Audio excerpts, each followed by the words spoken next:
आजच्या येस या सर. सत्रामध्ये उच्च व हो. तंत्र शिक्षण विभाग, महाराष्ट्र शासन आणि उच्च शिक्षण संचालनालय तर्फे आपलं सर्वांचं स्वागत करतो. आज आपण हे जे प्रश्न उत्तर आपला जो कार्यक्रम असतो, प्रश्न तुमचे उत्तर आमचे, राष्ट्रीय शैक्षणिक धोरण 2020 अंतर्गत आपण गेल्या अनेक महिन्यापासून हा उपक्रम दर शनिवारी आणि आता आपण दर 15 दिवसाच्या शनिवारी राबवायला सुरुवात केली आहे. धोरण अंमलबजावणी संदर्भात गठीत सुकाणू समितीचे सन्माननीय सदस्य या प्रश्न उत्तर सत्रामध्ये राज्यभरातून विचारल्या जाणाऱ्या प्रश्नांना, शंकांना, प्रश्नांच्या उत्तर देतात, शंकांचं निरसन करतात. आज आपण विशेष करून डॉक्टर बाबासाहेब आंबेडकर मराठवाडा विद्यापीठ छत्रपती संभाजीनगर या विद्यापीठाच्या परिक्षेत्रातल्या विद्यापीठाचे शैक्षणिक विभाग आणि संलग्नित महाविद्यालय, स्वायत्त महाविद्यालय यांचे प्राचार्य, अध्यापक, विद्यार्थी, पालक यांच्यासाठी खास करून आजचं सत्र आयोजित केलेलं आहे. यासाठी आज आपल्या या सत्राला डॉक्टर बाबासाहेब आंबेडकर मराठवाडा विद्यापीठाचे सन्माननीय कुलगुरू डॉक्टर विजय फुलारी सर आहेत उपस्थित. त्याचबरोबर विद्यापीठाचे कुलगुरू प्राध्यापक डॉक्टर वाल्मिक सरवदे सर उपस्थित आहेत. सरवदे सर हे आमच्या सुकाणू समितीचे सदस्य सुद्धा आहेत. तसेच डॉक्टर बाबासाहेब आंबेडकर मराठवाडा विद्यापीठाचे कुलसचिव डॉक्टर प्रशांत अमृतकर, तसेच त्यांचे मॅनेजमेंट काउन्सिलचे व्यवस्थापन परिषदाचे सदस्य, अधिष्ठाता हे आज छत्रपती संभाजीनगर मधून विद्यापीठातून आजच्या सत्राला ऑनलाईन माध्यमातून उपस्थित आहेत. मी त्या सर्वांचं स्वागत करतो संचालनालयातर्फे. त्याचबरोबर आजच्या या सत्राला तज्ञ सदस्य म्हणून सुकाणू समितीचे सन्माननीय अध्यक्ष डॉक्टर नितीन करमळकर सर आहेत. त्याचबरोबर आमचे दुसरे सदस्य सन्माननीय माहेश्वरी सर, कुलगुरू उत्तर महाराष्ट्र, कवित्री बहिणाबाई चौधरी उत्तर महाराष्ट्र विद्यापीठ जळगाव आणि सुकाणू समिती सदस्य. त्यानंतर आमचे डॉक्टर जोगेंद्र सिंग बिसेन, माननीय प्रकुलगुरू यशवंतराव चव्हाण महाराष्ट्र मुक्त विद्यापीठ नाशिक आणि सुकाणू समिती सदस्य. तसेच थोड्याच वेळात आपल्याला डॉक्टर रवींद्र कुलकर्णी, कुलगुरू मुंबई विद्यापीठ, तसेच सुकाणू समितीचे सदस्य म्हणून तेही थोड्याच वेळात जॉईन होत आहेत. आज त्यांची व्यवस्थापन परिषद ची बैठक सुरू होणार आहे, त्यामुळे 5-10 मिनिटात ते आपल्याला जॉईन करतील सर. शिवाय आमच्या अजून सुकाणू समितीच्या सदस्य प्राध्यापक डॉक्टर सुप्रिया पाटील, व्यवस्थापन शास्त्र विभाग प्रमुख, सावित्रीबाई फुले पुणे विद्यापीठ, ह्याही आजच्या सत्राला जॉईन झालेल्या आहेत. याशिवाय छत्रपती संभाजीनगर, बीड, जालना आणि धाराशिव या 4 जिल्ह्यांमधले विविध महाविद्यालयांचे प्राचार्य, प्राध्यापक, सहाय्यक प्राध्यापक, विद्यार्थी या सर्व जणांचं मी आज या सत्राला स्वागत करतो. आत्ताच शिवाजी विद्यापीठाचे सन्माननीय कुलगुरू शिर्के सरही आपल्याला जॉईन झालेले आहेत. शिर्के सरही आपल्या सुकाणू समितीचे सदस्य आहेत, तज्ञ सदस्य म्हणून तेही आज या सत्राला उपस्थित झाले. मी त्यांचंही स्वागत करतो.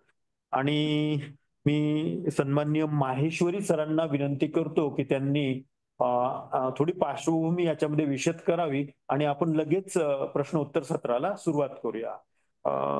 माननीय Maheshwari sir, over to you sir. Maheshwari sir. Good morning sir. Sir नमस्कार. आजच्या आपण सत्राला सुरुवात करूयात. 2 मिनिटाची पार्श्वभूमी आपण मी विनंती करतो सर आपल्याला, आणि लगेच आपण सत्राला सुरुवात करूयात सर. मी सुरू करायचं सर? सर सर अच्छा. करमळकर सर अजून जॉईन होत आहेत सर, मेसेज आलाय त्यांचा. हा ठीक आहे. मी सो नमस्कार. माझे NEP स्टेअरिंग कमिटी मधले सर्व सन्माननीय सदस्य, सन्माननीय कुलगुरू डॉक्टर बाबासाहेब आंबेडकर मराठवाडा युनिव्हर्सिटी आणि त्या विद्यापीठा अंतर्गत संलग्नित महाविद्यालय, विद्यापीठ, कॅम्पस, तिथून जॉईन झालेले सर्व आमचे सन्माननीय सहकारी. तर सगळ्यांना माहिती आहे की आपण टप्प्याटप्प्याने म्हणजे 2 टप्प्यामध्ये NEP आपल्या राज्यामध्ये लागू केलेला आहे. आणि 3 वेगवेगळे GR आणि एक आपण त्याला नोटीस किंवा सर्क्युलर किंवा अ, अ, एक परिपत्रक म्हणूया, त्या माध्यमातून हे सगळं रेग्युलेट करण्याचा पॅन महाराष्ट्र म्हणजे महाराष्ट्रामध्ये, पूर्ण महाराष्ट्रामध्ये एकच पॅटर्न, एकसारखा पॅटर्न राहावा याच्यासाठी प्रयत्न केलेले आहेत. वेळोवेळी NEP स्टिअरिंग कमिटीच्या माध्यमातून गाईडलाईन्स सुद्धा जारी करण्यात आलेल्या आहेत, जेणेकरून इम्प्लिमेंट करताना जे जे काही अडचणी आपल्या समोर आल्या, जे जे काही चॅलेंजेस किंवा आव्हाने आपल्या समोर आले, त्याच्यावर तोडगा, त्याच्यावर सॉल्युशन देण्याचा सुद्धा प्रयत्न या समितीमार्फत करण्यात आलेला आहे. आणि आता जेव्हा आपण फीडबॅक घेतो वेगवेगळ्या विद्यापीठामध्ये, सुदैवाने डॉक्टर बाबासाहेब आंबेडकर मराठवाडा विद्यापीठामध्ये मी स्वतः NEP समितीचा सदस्य म्हणून माझ्याबरोबर डॉक्टर रघुवंशी अमरावतीचे, मला वाटतं 1-2 महिन्यापूर्वी विद्यापीठामध्ये जाऊन आलो आणि जवळपास 2 तासाच्या मीटिंगमध्ये आम्ही जे रिव्ह्यू घेतला, मी बऱ्यापैकी समाधानी होतो. आणि विद्यापीठाकडनंही फक्त एक वर्कलोड सोडला तर त्याच्या व्यतिरिक्त अशी कुठलीही मेजर ताणून दिलेली नाही. तर बाय अँड लार्ज असं म्हणू शकतो आपण की इम्प्लिमेंटेशन होऊन आता सेकंड सेमेस्टर त्याच्या परीक्षा सुरू होण्यात आहेत, की स्मूथली बऱ्यापैकी चालू आहे. पण जर काही अडचणी असतील तर त्याच्यासाठी डायरेक्टर हायर एज्युकेशन आपल्या महाराष्ट्र सरकारचा, त्यांच्या माध्यमातून एक चांगला उपक्रम हे दर आपण म्हणजे 2 वीक्समध्ये एकदा हे आपण शनिवारी ऑनलाईन मीटिंगच्या माध्यमातून काही प्रश्नांना उत्तर देण्याचा प्रयत्न करतो.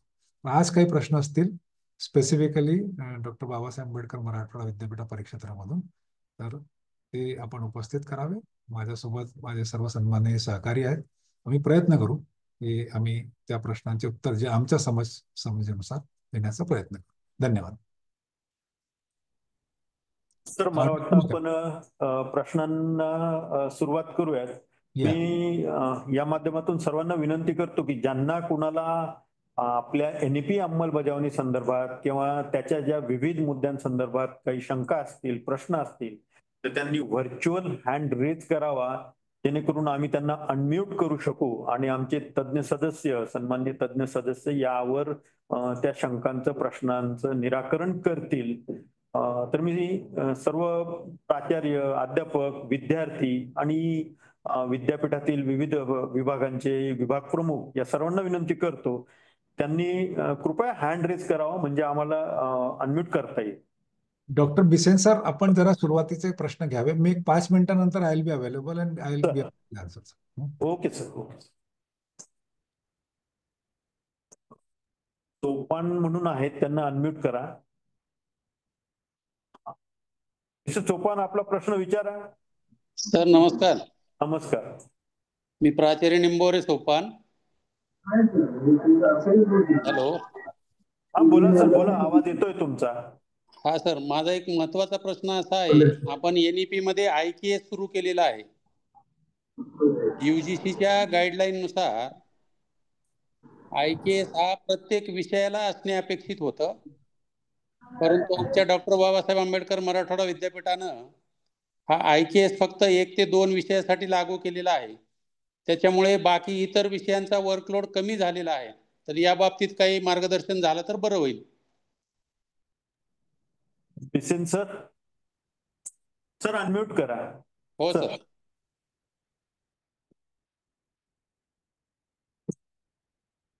बिसेन सर अनम्यूट करा.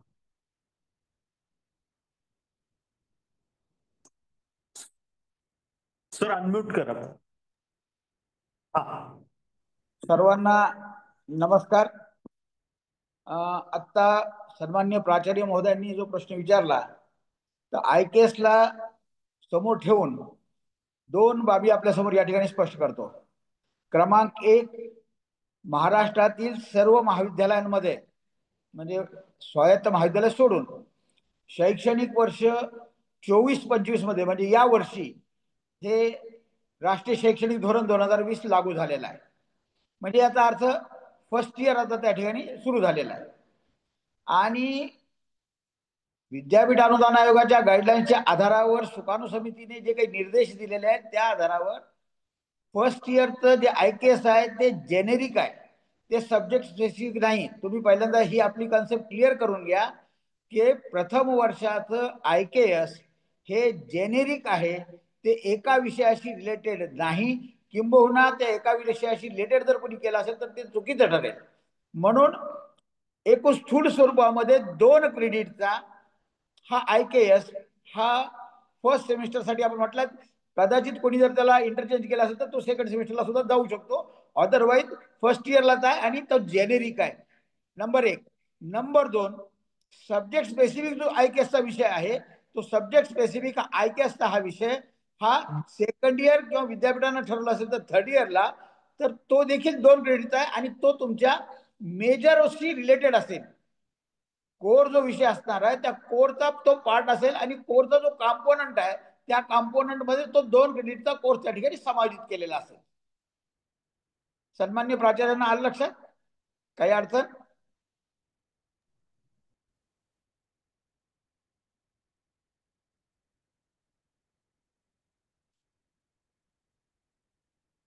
ठीक आहे, घ्या पुढे घ्या.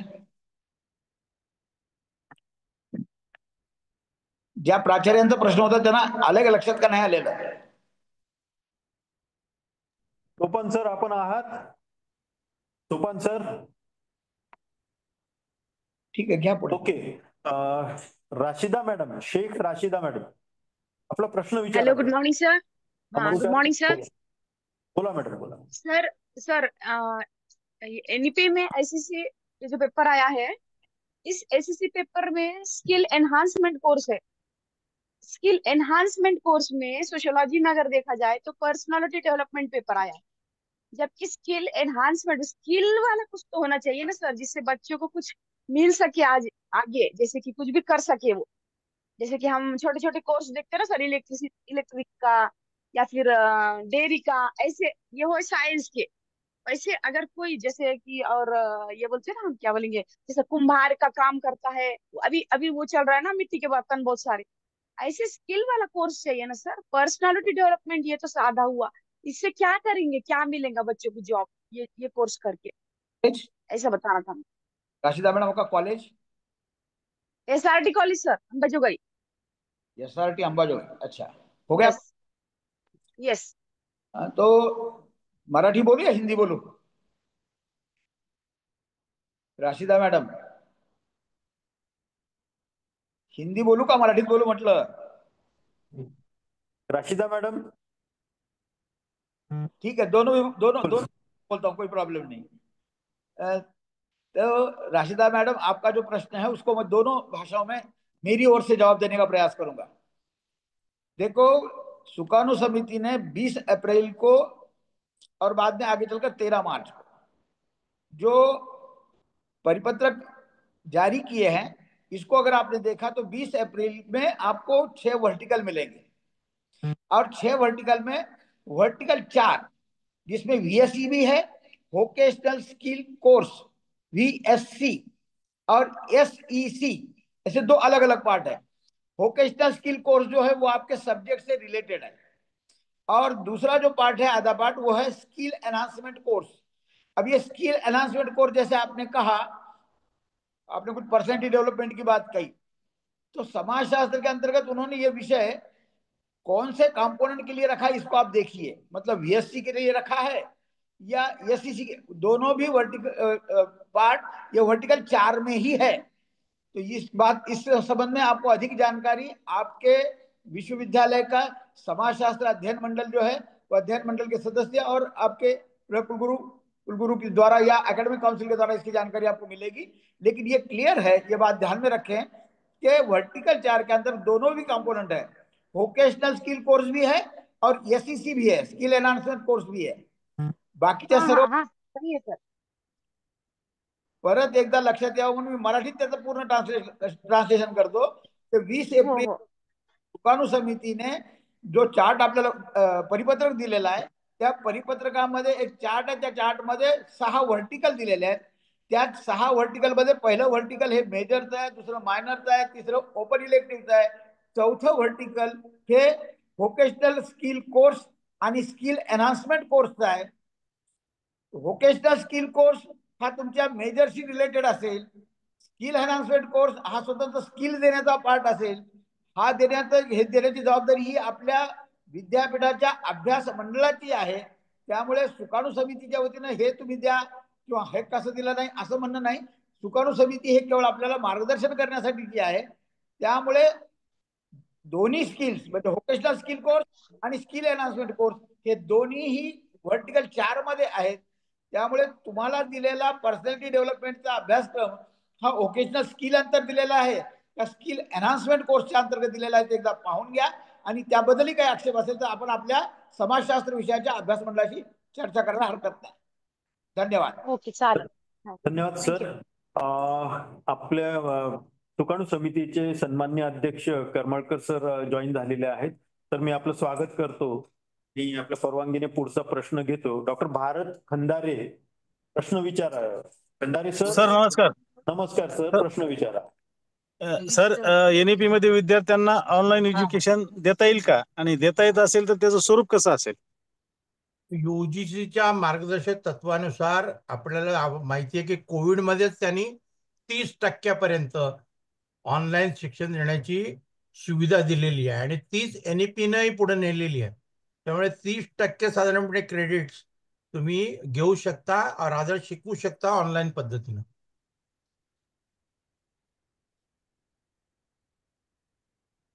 Hello sir, Khandare sir. मी थोडा ऍड करू का सर? हो बोला ना, बोला. Please please sir. तर डॉक्टर साहेब, ते असं आहे की स्वयं नावाचा एक पोर्टल आहे.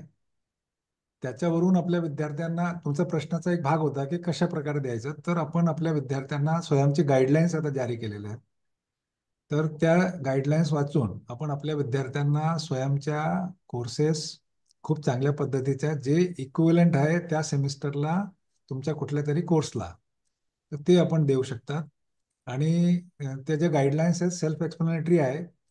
आता UGCने अशी मुभा पण दिलेली आहे. आधी असा होता की परीक्षा तेच घ्यायचे. आता जर आपल्या विद्यापीठाला सुद्धा ती मुभा देण्यात आलेली आहे की जर स्वयंची परीक्षा द्यायची नसेल तर तो विद्यार्थी विद्यापीठाची परीक्षा सुद्धा देऊ शकतो.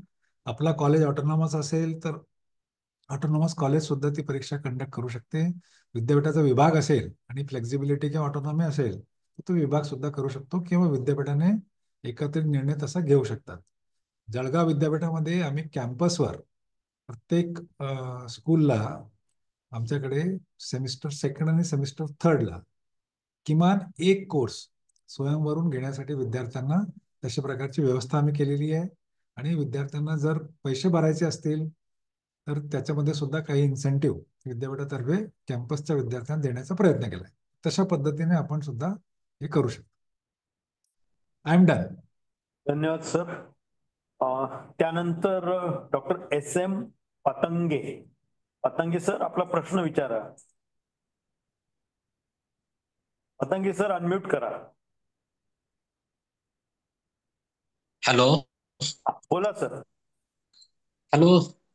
हो बोला सर, बोला सर, अनम्यूट करा.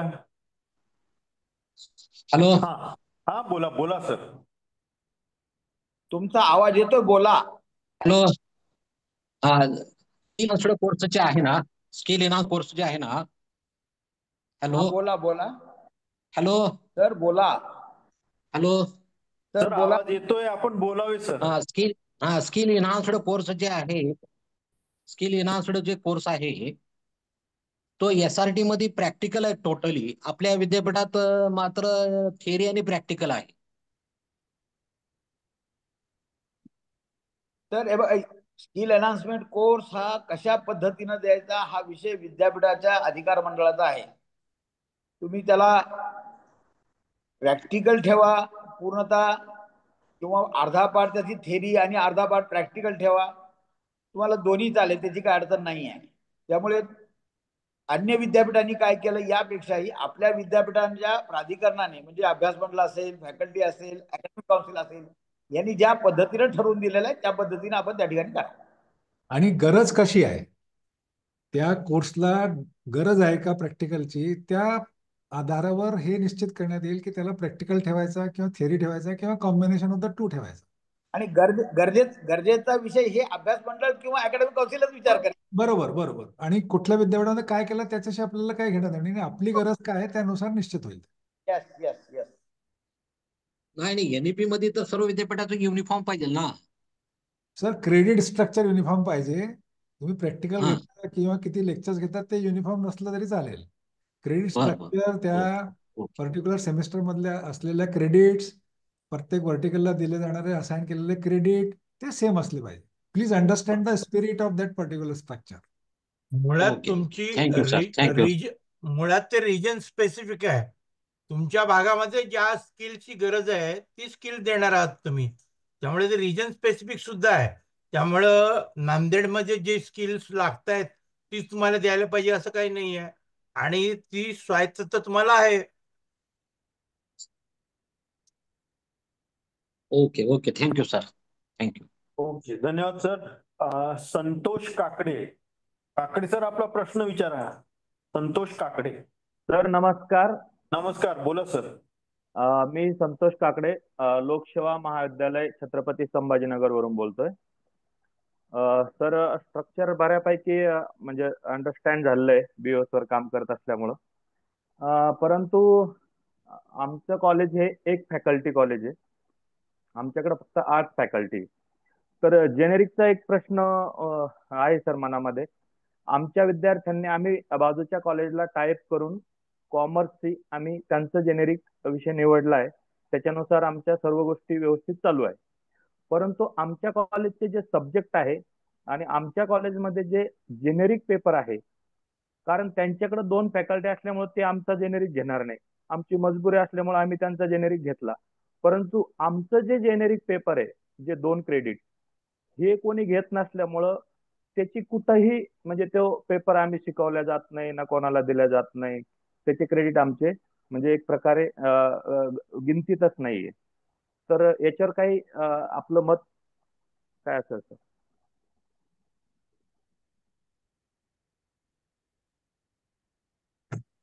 बोलतोय कोणी? सर मी 1 मिनिट येऊ मध्ये. सर आपल्याला एक प्रश्न पहिले विचारायचा आहे की जेनेरिक म्हणजे आपण कुठल्या विषयाचं बोलताय? आपण जेनेरिक विषय म्हणताय म्हणजे आपण इलेक्टिव्ह दिलाय का? मॅडम वर्टिकल बोलतायत ते? हा, एकच फॅकल्टी आहे सर. हा, मी देतो, उत्तर देतो मी. हा. विषय असा आहे सर काकडे सर. हो सर. त्याकडे सिंगल फॅकल्टी आहे. त्यामुळे व्हर्टिकल 3 मध्ये असणारा जेनेरिक म्हणजे ओपन इलेक्टिव्ह जो आहे तो हा ओपन इलेक्टिव्ह तुमच्याकडच्या विद्याशाखेला सोडून दुसऱ्या विद्याशाखेचा घ्यायचा आहे. बरोबर. त्यामुळे तुम्ही 1 मार्क काढला आणि जवळच्या कॉलेजशी तुम्ही टायप केलं, ते अगदी योग्य केलेलं आहे. तुम्ही तिथे राहताय, योग्य सोय उपलब्ध करून दिली विद्यार्थ्यांना, त्याबद्दल तुमचं मनपूर्वक अभिनंदन. तुमच्या प्रशासनाचं, प्राचार्याचं, सर्वांचं अभिनंदन. आता राहिला प्रश्न, तुमचे 2 क्रेडिट वर्कलोड हा तुमचा कमी झाला असं तुमचं मत आहे. हो. तेवढा तणाव घेण्याचं काही कारण नाही आहे, कारण तुमच्याकडच्या स्टाफला पुरेसा वर्कलोड हा बाकीच्या व्हर्टिकल मधून त्या ठिकाणी मिळणार आहे.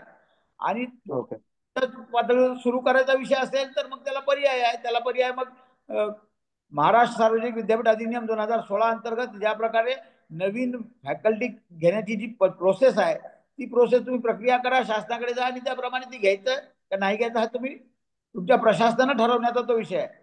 परंतु त्यामुळे फार काही तुमचं नुकसान होणार आहे आणि 2 क्रेडिट वर्कलोड कमी झाला म्हणून खूप एकदम फॅकल्टीवर त्याचा काही इफेक्ट होईल अशी स्थिती मला तरी वाटत नाही.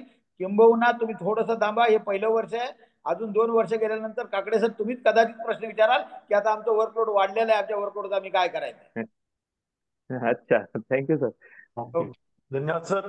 पुढचा प्रश्न डॉक्टर रवींद्र जाधव. जाधव सर, प्रश्न विचारा. डॉक्टर रवींद्र जाधव. नमस्कार सर, आवाज येतोय ना?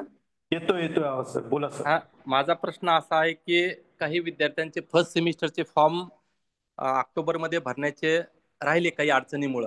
सर आपला महाविद्यालय, आपलं परिचय द्या सर आणि मग प्रश्न. मी डॉक्टर रवींद्र जाधव, संत तुकाराम महाविद्यालय, कन्नड, जिल्हा छत्रपती संभाजीनगर. तर विद्यार्थ्यांशी रिलेटेड हा प्रश्न आहे तर ज्यांचं काही अडचणीमुळे फर्स्ट सेमिस्टरचा फॉर्म मागच्या वेळेस राहिला भरायचा, तर त्यांना ती मुभा नव्हती फर्स्ट सेमिस्टर फॉर्म भरायची, फक्त सेकंड सेमिस्टर फॉर्म भरायची मुभा होती. परंतु जर त्याचं फर्स्ट सेमिस्टर राहिला तर त्याचं 1 वर्ष वाया जातो. तर आम्ही पत्रव्यवहार वगैरे करून काल परवा विद्यापीठाने तसं पत्र काढलं, परंतु त्याला 1600 रुपये अतिरिक्त दंड लावलाय. हा विद्यार्थ्यांवर अतिरिक्त बोजाच आहे आणि ग्रामीण भागातील विद्यार्थ्यांना बऱ्याच अडचणी असतात पैशाच्या, आणि त्याची 27 तारीखच लास्ट ठेवली.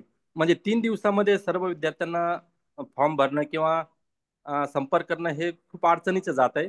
तर त्याच्यावर काहीतरी शासनाने विचार करावा व तो दंड कमीत कमी किंवा दंड न लावलेलं बरं असं मला वाटतंय. जाधव सर, हा सर, हा प्रश्न हा सुकाणू समितीच्या किंवा राष्ट्रीय शैक्षणिक धोरणाच्या विषयाशी संबंधित नाही. ऐका, हा पूर्णतः प्रश्न तुमचं विद्यापीठातलं प्रशासन त्याच्याशी संबंधित आहे. आताच्या या सत्रामध्ये सन्माननीय मान्य कुलगुरू महोदय उपस्थित आहेत, कुलगुरू महोदय आहेत. त्या भावना मी मध्यस्थी न करता आपोआपच पोहोचलेले आहेत आणि ते तसे दोघेही संवेदनशील आहेत. त्यामुळे तुम्ही त्यांना भेटा, सकारात्मक फर्स्ट सेमिस्टरचा फॉर्म समजा नजर चुकीनं भरायचं राहिलं तर एनईपी मध्येच तशी मुभा, एनईपी मध्ये तसं नियम केलेला आहे की त्याने त्याचं 1 वर्ष वाया जाईल, परंतु हा विद्यार्थ्यांवर अन्यायकारक आहे. एनईपी मध्येच आहे ना, माग गेल्या 25 वर्षापासून त्यांना फर्स्ट आणि सेकंड सेमिस्टर एकच वेळेस देता येत होती, परंतु आता देता येत नाही. हा थोडासा खूप चुकीचा आहे. नाही जाधव सर, एक लक्षात घ्या, असं तेही म्हटलेलं नाही. पहिल्यांदा ही आपली क्लिअर करून घ्या. हे सांगा तुम्ही की तुम्ही म्हणताय की एनईपी मध्ये असं नमूद आहे, तर मग 1600 रुपये दंड आकारल्यानंतर दोन्ही देण्याची मुभा काय एनईपी? नाही, आम्ही विद्यापीठाला सांगून मग आता 22 तारखेला पत्र काढलं आणि 27 तारीख त्याची लास्ट ठेवली.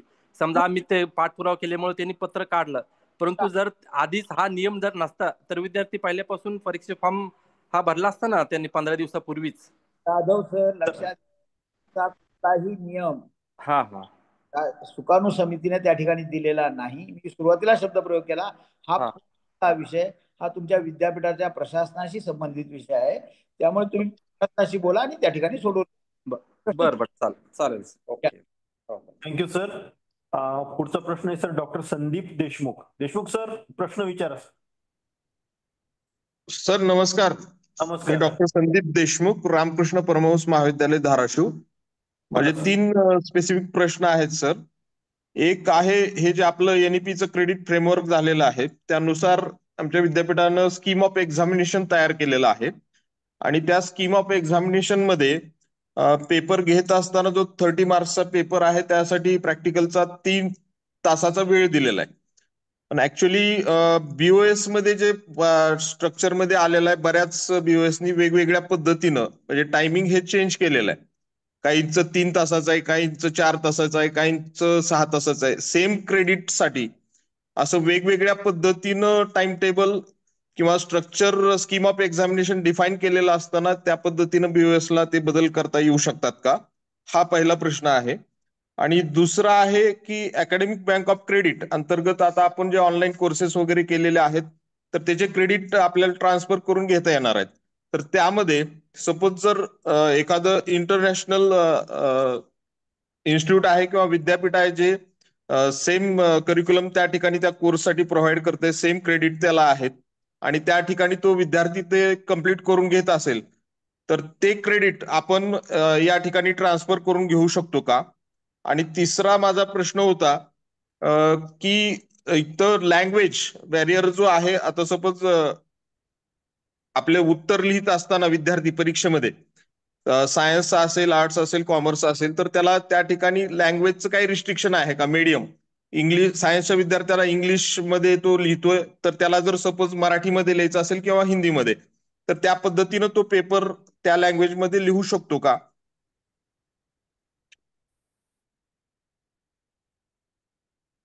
बोलतोय कुणी? मी बोलतो. हा, पहिला प्रश्न जो आहे तुमचा, तो जो बोर्ड ऑफ स्टडीजच्या वेगवेगळं स्ट्रक्चर त्यांनी दिलेलं आहे किंवा एकाच ह्याच्यासाठी काहींनी 2 तास 3 तास वगैरे, स्वायत्त महाविद्यालय आहेत त्यांना ती स्वायत्तता आहे, त्यांनी त्या पद्धतीनं कशा पद्धतीनं द्यायचं वगैरे आहे.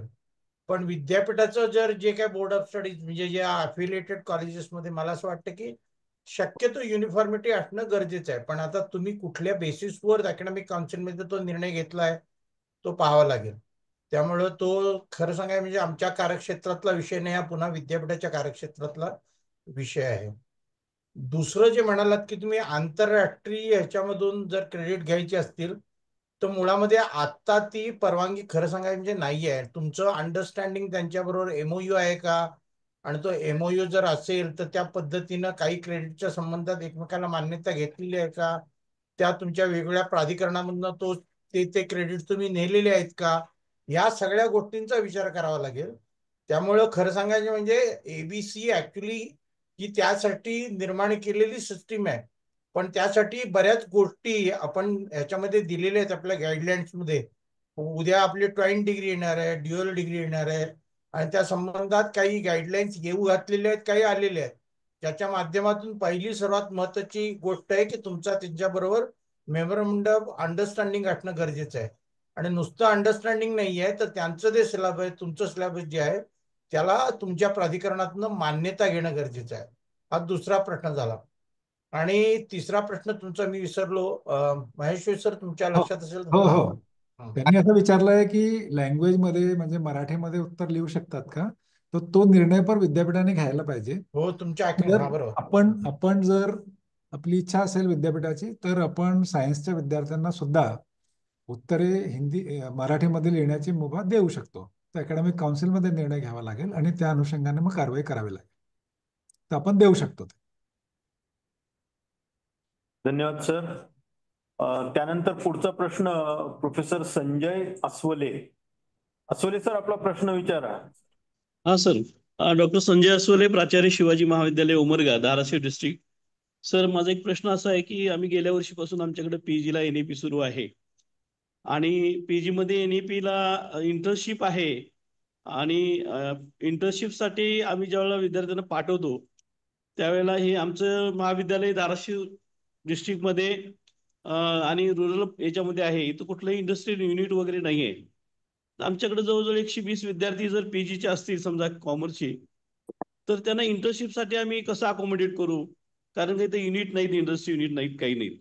बँका किंवा सरकारी कार्यालय त्यासाठी अजिबात तयार होत नाहीत. अशा परिस्थितीमध्ये आपण एनईपी इंटर्नशिपचं हे कसं करावं, याच्यासाठी काही पर्याय आहेत, ऑनलाईन इंटर्नशिप आहेत त्याच्यामध्ये. मग त्या जर असेल समजा इंटर्नशालाचे इंटर्नशिप आहेत, काही पेड घेतात ते, किंवा आता आपले पीएम मोदींनी सुरू केलेली इंटर्नशिपची संकल्पना आहे ती वर्षाची आहे, पण आपल्याला हे इंटर्नशिप जे आहे ते काही 2 क्रेडिटसाठी आहे, 4 क्रेडिटसाठी आहे. त्या पिरियडसाठी इंटर्नशिप देण्यासाठी म्हणून लोकल जे एरिया आमच्या आहे त्या एरियामध्येच विद्यार्थ्यांनी जाऊन करावं. यासाठी जर शासकीय कार्यालय, बँका यांना जर असं काही स्पेशली पत्र निघालं किंवा त्या महाविद्यालयातील विद्यार्थी जर इंटर्नशिप एनईपी प्रमाणे असेल तर त्यांना 15 दिवस किंवा 1 महिना काय असेल कालावधी असेल त्यासाठी सुविधा मिळाव्या, असं काहीतरी करणं हे गरजेचं असं मला वाटतं. यावर आपण काय करावं हे थोडंसं मार्गदर्शन करावं. मुळामध्ये इंटर्नशिपच्या संबंधात काही गाईडलाईन्स येऊ घातलेल्या आहेत, काही चर्चा सुरू आहेत.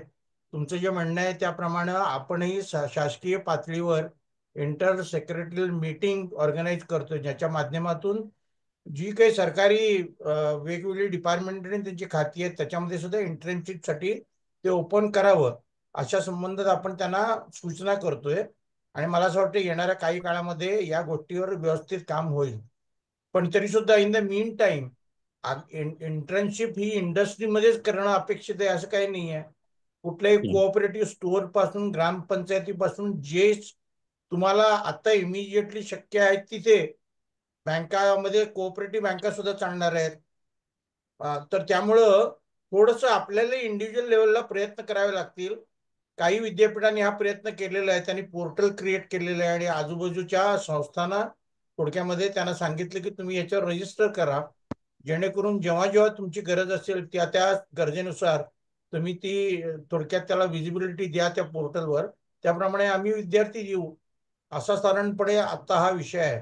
पण तुम्ही जे म्हणताय त्याच्यावर राज्य पातळीवर आपण काम करतोय. येणाऱ्या काही दिवसामध्ये ती जी तुम्ही जी म्हणताय ती सोय आपण उपलब्ध करून द्यायचा प्रयत्न करतोय. हा सर, आता आम्ही ते प्रॅक्टिस सुरू केलेले आहेत. आता आम्ही प्रॅक्टिस करतो आहोत. सर नाही मी नाही, बोलू पण का? कसं आहे, नाही नाही, जरा एकच मिनिट घेतो, जास्त घेत नाही आपला. येस.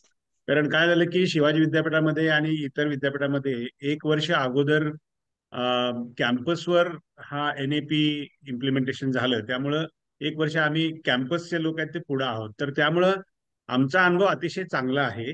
फक्त आदरणीय करमळकर सरांनी सांगितल्याप्रमाणे आपल्याला थोडंसं प्रोएक्टिव्ह जावं लागणार आहे. आणि अंतर्वासिताचं जे GR जो आहे तो तुम्ही पाहिला तर तुम्हाला या सगळ्या स्ट्रक्चरची पण तुम्हाला कल्पना येईल. आणि प्रोएक्टिव्हली थोडंसं यात काम केलं तर रिझल्ट फार चांगले आहेत. थोडंसं ICTचा पण वापर करून घ्या. लोकांना, इंडस्ट्रीजना लोक पाहिजे आहेत अशी पण परिस्थिती आहे. एखादी ऑर्गनायझेशन किंवा एखादी बँक रिलेक्टंट असेल, मान्य आहे, सगळे नसतील, परंतु एकदा त्यांना आपण जर कॉन्फिडन्स दिला, एखादी मीटिंग जर कॉल करता आली त्यांच्यासाठी आणि त्यांना कॉन्फिडन्स दिला, तर मला वाटते विद्यार्थ्यांची अतिशय चांगली सोय यामध्ये होईल. आणि NEPचा तो गाभा आहे, खरं सांगायला झालं तर पोस्ट ग्रॅज्युएटच्या बाबतीत तो NEPचा गाभा आहे आणि त्याला अतिशय चांगलं महत्व आपण देणं आवश्यक आहे. पण आपल्याला जर थोडा आपण त्याचा प्रयत्न केला तर रिझल्ट अतिशय चांगले येतील याची खात्री आम्हा सर्वांना आहे. हो थँक्यू. सर, आम्ही आमच्या महाविद्यालयामध्ये गेल्या वर्षीपासून आंतरवासियतेचे जे फॉर्मॅट आहे जवळजवळ 11 फॉर्म आहेत सर.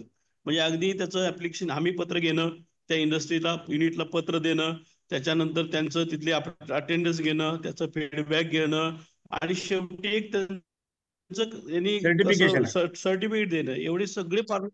येस, सगळं कंप्लायन्स सर्टिफिकेट सह आम्ही तो जवळजवळ 15 फॉर्मचा जो आहे तो बंच घेतो, मगच त्याला त्या याच्यामध्ये क्रेडिट देतो. असं आम्ही गेल्या वर्षी सुरू करतो. प्रॉब्लेम आम्हाला हा येतो, आता आम्ही काय करतो, इथले जे लोकल हे आहेत, काही फायनान्स कंपन्या आहेत, काही मार्केटिंग डिजिटल मार्केटिंग कंपन्या हे आहेत, युनिट आहेत, अशी छोट्या छोट्या युनिट मध्ये पाठवतो. अध्यक्ष पण तरी सुद्धा महोदयांनी एवढी संख्या. सांगितल्याप्रमाणे तुम्ही गव्हर्नमेंटला सुद्धा कॉन्टॅक्ट करायला चालू करा, तिकडनं तुम्हाला पॉझिटिव्ह रिस्पॉन्स येईल.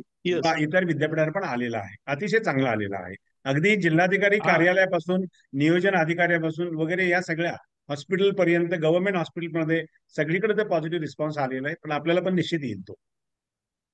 Okay sir. धन्यवाद सर. ओके.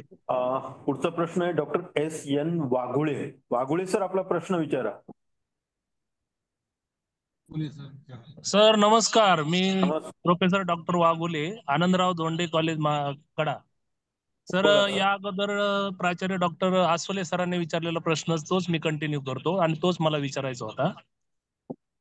आमचं महाविद्यालय ग्रामीण भागात कार्यरत आहे आणि बऱ्याच ग्रामीण भागात सुद्धा एक किंवा एक पेक्षा जास्त महाविद्यालय आहे आणि एवढ्या संख्येच्या विद्यार्थ्यांना ऑन जॉब ट्रेनिंग देणं आणि ते थोडंसं अशक्यप्राय झाले. त्याचं कारण असं आहे, जर एखाद्या इन्स्टिट्यूटमध्ये किंवा एखाद्या संस्थेमध्ये जर गेलं तर ते सरळ आम्हाला सांगतात की आम्ही इतका वेळ तुमच्या विद्यार्थ्याला देण्यासाठी आमच्याकडे वेळ नाही आणि मग बऱ्याचशा मर्यादा येतात.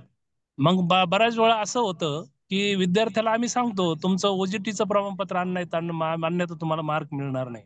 अशा वेळेस अशीही शक्यता वाटते की काही वेळेस विद्यार्थ्याची सर्टिफिकेट आणण्यासाठी पिळवणूक होऊ शकते, म्हणजे कन्सर्न लोक त्यांच्याकडून काही पे घेऊन सर्टिफिकेट इश्यू करू शकतात. तर हे खरंच जर पाहिलं तर थोडंसं अडचणीचंच वाटतं. मग OJT साठी काहीतरी गव्हर्नमेंटची पॉलिसी बनायला पाहिजे.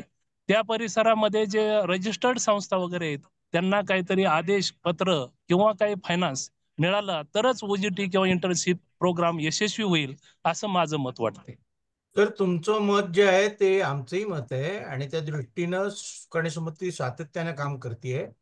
मगाशी पुन्हा एकदा मी जे सांगितलं ते पुन्हा उद्धृत करतो की प्रयत्न हा सुरूच आहे की गव्हर्नमेंटची सगळी जी डिपार्टमेंट आहेत किंवा त्यांच्या सगळे जे विभाग आहेत त्यांनी इंटर्नशिपच्या दृष्टीनं प्रोएक्टिव्हली या विद्यार्थ्यांना सामावून घ्यावं या संबंधात आपलं काम सुरू आहे. काही दिवसामध्ये त्याला यशही येईल. पण मगाशी शिर्के सरांनी जसं सांगितलं की आपल्या लेवलला थोडंसं प्रोएक्टिव्हली आपण जर काम केलं आणि आपण प्रयत्न केलेले आहेत तसे. पुणे विद्यापीठाच्या बाबतीत जर बोलायचं झालं तर त्यांनी स्वतःचं एक पोर्टल तयार केलं. पोर्टलच्या माध्यमातून मला असं वाटतं की कॉलेजपेक्षा सुद्धा युनिव्हर्सिटीनं थोडंसं प्रोएक्टिव्हली जर या गोष्टी केल्या तर त्या भागातल्या ज्या काही इंडस्ट्रीज आहेत किंवा ज्या काही संस्था आहेत, ऑर्गनायझेशन्स आहेत, NGOज आहेत, सामाजिक संस्था आहेत, या सगळ्या त्याच्यावर या रजिस्टर करू शकतात आणि ज्याच्या माध्यमातून त्यांना जे अपेक्षित आहे की कशा पद्धतीचे विद्यार्थ्यांना हवेत, कुठल्या जॉबच्या साठी हवेत वगैरे, ते त्याच्यावर जर दिलं तर मला असं वाटतं की together we can actually resolve this particular issue. Individually म्हणण्यापेक्षा थोडासा कन्सॉलिडेटेड मला असं वाटतं की 4-5 महाविद्यालयांनी एकत्र येऊन जर हा प्रकार केला तर त्याला व्यवस्थित जसं शेरके सरांनी सांगितलं की जो अनुभव आहे तो अत्यंत चांगला आहे. Positively industry is very much willing to come forward. Okay sir. पुढचा प्रश्न आहे प्राचार्य गोपाल काकडे सर, प्रश्न विचारा. काकडे, राजमाता जिजाऊ महाविद्यालय किल्ले धारूर. सर, माझा प्रश्न असा आहे की आपण ज्यावेळेस फर्स्ट इयरला NEP 2020च्या माध्यमातून एक विषय मेजर आणि 2 विषय मायनर या पद्धतीनं आपण त्यांना फ्लेक्झिबिलिटी देतो, परंतु ज्या वेळेस मुलगा एक मेजर सब्जेक्ट घेतो फर्स्ट इयरला आणि पहिल्या सेमिस्टरच्या नंतर तो मेजर सब्जेक्ट चेंज करू शकतो का, किंवा जर दुसऱ्या वर्षी सेकंड इयरला त्याला मेजर सब्जेक्ट चेंज करायचा असेल तर तशी फ्लेक्झिबिलिटी आहे का? जसं की आपण म्हणतो की होलिस्टिक अप्रोच, फ्लेक्झिबिलिटी, मग असं त्याला फ्रीडम आहे का? हा माझा प्रश्न आहे.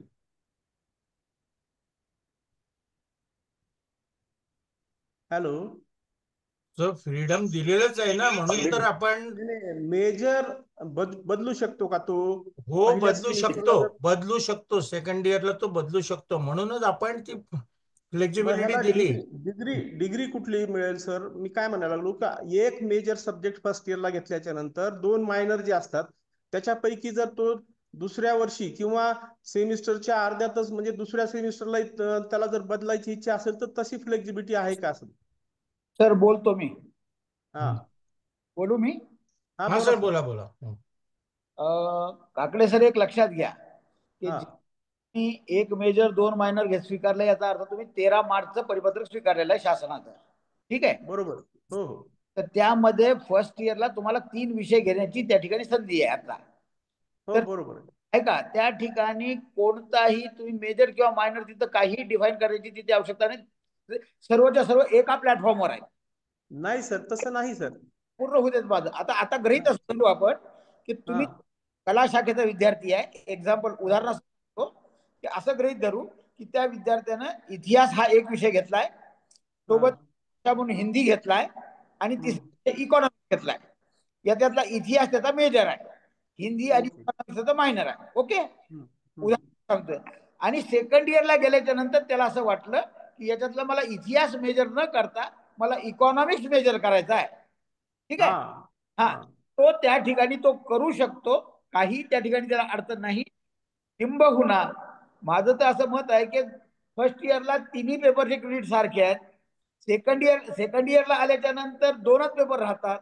2 पेपर मधला त्याने एक पेपर तो इतिहास कमी सोडून दिला आणि मेजर बदलला तर त्याला डिग्री कशाची मिळणार आहे? तर त्याची डिग्री ही त्याला फर्स्ट इयर पासून थर्ड इयर पर्यंत, शेवटपर्यंत, भलेही त्यानं फर्स्ट इयरला मेजर इकॉनॉमिक्स घेतलेला नव्हता, सेकंड इयरला इकॉनॉमिक्स मध्ये तो गेला, तर थर्ड इयरला इकॉनॉमिक्स मध्ये असल्यामुळे त्याला डिग्री ही इकॉनॉमिक्स मिळणार.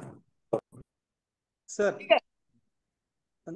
हॅलो, तो माझा प्रश्न हाच आहे की मेजरला 4 क्रेडिट आणि मायनरला 2 क्रेडिट, बरोबर आहे का? सर, प्रोफेसर सर्व औरंगाबादून बोलतोय, छत्रपती संभाजीनगर. गोपाळ काकडे सर, आपलं जे स्ट्रक्चर 13 मार्च नुसार आपण स्वीकारलेलं आहे त्यानुसार फर्स्ट इयरला 3 विषय तुम्हाला घेता येतात. आपल्या कार्यशाळा झालेल्या आहेत, सिलेबस आणि स्ट्रक्चर सुद्धा त्याच पद्धतीने आपल्याला झालेलं आहे. नाही, बरोबर आहे, तोच प्रश्न आहे. परंतु आपण ज्या वेळेस विद्यार्थी निवडतो आणि दुसऱ्या वर्षी प्रश्न कसा आहे, विद्यार्थ्याला मग एक 1 मेजर आपण तसा निवडलेला नाहीये. तो आपण 1 मेजर निवडतो ना. हा सर, बोला. हा, विद्यार्थ्यांना आपण 1 मेजर आणि 2 मायनर देतो, बरोबर आहे ना? आपल्या माझं म्हणणं आहे, तुम्ही ते स्ट्रक्चर बघा. फर्स्ट इयरला 3 मेजर घेता येतात आपल्याला, त्याप्रमाणे ते स्ट्रक्चर आपलं तयार झालेलं आहे. इथे मेजर आणि मायनर असा डिफरन्सिएशन नाही. M1 M2 M3 आहे. त्याच्यामधला कुठलाही एक विषय सेकंड इयरला तुम्ही मेजर म्हणून ठेवू शकता आणि 2 पैकी एक विषय मायनर म्हणून. फर्स्ट इयरला जेव्हा तुम्ही 3 विषय करेक्ट. घेतला ते M1 M2 M3 त्याच्यामध्ये मेजर मायनर असा प्रश्न नाही. नाही सर, पण BCA ने सांगायचा तुम्हाला प्रयत्न केलाय. क्रेडिटचा प्रश्न आहे क्रेडिट की विद्यापीठाने ठरवलेले समान क्रेडिट आहेत त्या तिन्ही विषयांना. नाही सर, मेजरला जास्त आहे सर. हो सर, तिथे मेजर मायनरचा प्रश्नच नाही M1 M2 M3च्या स्ट्रक्चर हो मध्ये. सर, सेकंड इयरला आपण मेजर गोपाळ काकडे सर, तसं नाहीये ते. क्रेडिट आपण समान ठरवलेले आहेत, असं वेगवेगळं नाहीये. तुम्ही ते स्ट्रक्चर पुन्हा बघून घ्या किंवा मीटिंग संपल्यानंतर तुम्ही बोला किंवा तुम्ही या, तुम्हाला त्याचं पूर्णपणे आपण सांगूयात. ओके ओके, ठीक आहे. तर बोला तुम्ही थोडं. धन्यवाद सर. एक मिनिट काकडे सर, एक मिनिट. बघा, आपल्या मी प्रोफेसर MD सिरसा, डीन बोलतोय, faculty of science and technology. आमच्याकडे आपल्या विद्यापीठामध्ये काकडे सर फर्स्ट इयरला आपण M1 M2 M3 13 मार्च 2025 चे जे सर्क्युलर आहे त्यानुसार आपण कुठलाही मेजर फर्स्ट इयरला नाहीये, समान क्रेडिट आहेत. जेव्हा तो विद्यार्थी सेकंड इयरला जातो. माझा प्रश्न तुम्ही समजून घेत नाहीत. मी काय म्हणायला लागलो की समजा तो सेकंड इयरला गेला आणि त्याला मेजर चेंज करायचा असेल, नंतर समजा थर्ड इयरला चेंज करायचा असेल तर चालतो का? फ्लेक्झिबिलिटी संदर्भात मी बोलत होतो. थर्ड इयरला शक्य होत नाही. ऐकून घ्या काकडे सर. बरोबर उत्तर दिलं. थर्ड इयरला शक्य नाही आहे. जो चेंज आहे तो सेकंड इयरलाच आहे. सेकंड इयर जो काही मेजर घेईल तो थर्ड इयरला पुन्हा येणार आहे. तेव्हा सेकंड इयरलाच करता येणार आहे. आणि शिरसाट सरांनी जसं सांगितलं की तिन्ही जे आहेत M1 M2 M3 हे पहिल्या वर्षी सगळ्यांचे क्रेडिट सारखे आहेत. हो ठीक आहे. प्रश्न माझा असा होता की समजा सेकंड इयरला त्याला वाटलं की हा मेजर सब्जेक्ट मला न घेता मला थर्ड इयरला बदलायचा आहे, त्यावेळेस थर्ड इयरला बदलता येणार नाही, सेकंड इयरला बदलावं लागेल. ती शंका होती मला. फर्स्ट इयरला आपण कुठल्याही सब्जेक्टला मेजर म्हटलेलं नाही Kakade sir. M1 M2 M3 हे विषय आहेत, समान वेटेज आहे. नाही बरोबर आहे. M1 M2 M3 हे क्लिअर झालं. पण फ्लेक्झिबिलिटीच्या संदर्भात मला असं वाटत होतं की समजा एखादा विद्यार्थी सेकंड इयरला मेजर जो आहे त्याला वाटलं की तो मला मेजर घेतलेला मला दुसऱ्या सेमिस्टरला म्हणजे फोर्थ सेमिस्टरला त्याला बदलायचा असेल किंवा फिफ्थ सेमिस्टरला बदलायचा असेल तर चेंज करता येणार नाही. ठीक आहे. तो प्रश्न आपल्याला डिग्री मेजर मध्ये मिळणार आहे सर. आपण जर 3 वर्ष मेजर चेंज करत राहिलो तर डिग्री कशी मिळेल एका विषयामध्ये सर? त्यामुळे सेकंड इयरला जेव्हा एक मेजर 3 पैकी एक मेजर होईल ना, त्याच विषयामध्ये त्याला मेजर कंटिन्यू करावा लागेल. तोच विषय मेजर त्याचा 3 वर्षी असेल, पुढल्या 2 वर्षी.